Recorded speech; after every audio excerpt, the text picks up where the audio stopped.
বাংলাদেশ জাতীয়তাবাদী স্বেচ্ছাসেবক দল হাতিয়া উপজেলা ও পৌরসভা শাখার যৌথ উদ্যোগে ৪৫তম প্রতিষ্ঠা বার্ষিকী পালিত হয়েছে।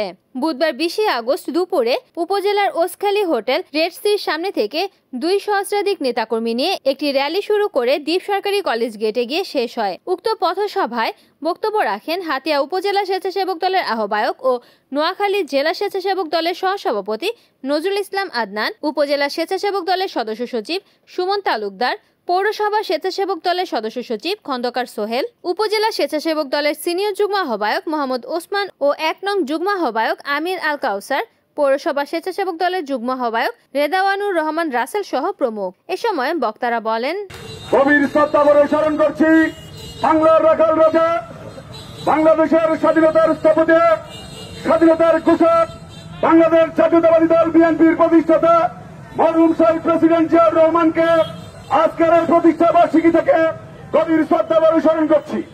গভীর শ্রদ্ধা করে স্মরণ করছি বাংলাদেশ জাতীয়তাবাদী স্বেচ্ছাসেবক দলকে আধুনিক স্বেচ্ছাসেবক দল হিসেবে যিনি রূপান্তর করেছেন, লক্ষ্মীপুর কমলনগর মাটিয়া মানুষের নেতা, ছাত্র দলের সোনালী পোশাক, বাংলাদেশ জাতীয়তাবাদী স্বেচ্ছাসেবক দলের সাবেক সফল সভাপতি মরহুম শফিউল বারী বাবু ভাইকে আজকের এই প্রতিষ্ঠা বার্ষিকী র্যালি থেকে শ্রদ্ধা করে স্মরণ করছি।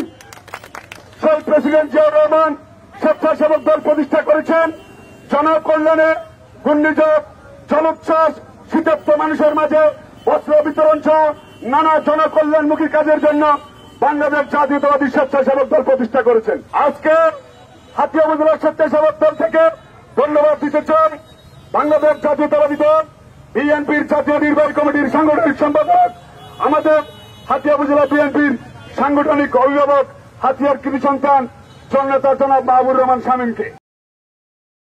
রিপোর্ট করেছেন নোয়াখালী প্রতিনিধি হানিফউদ্দিন সাকিব, NN টিভি।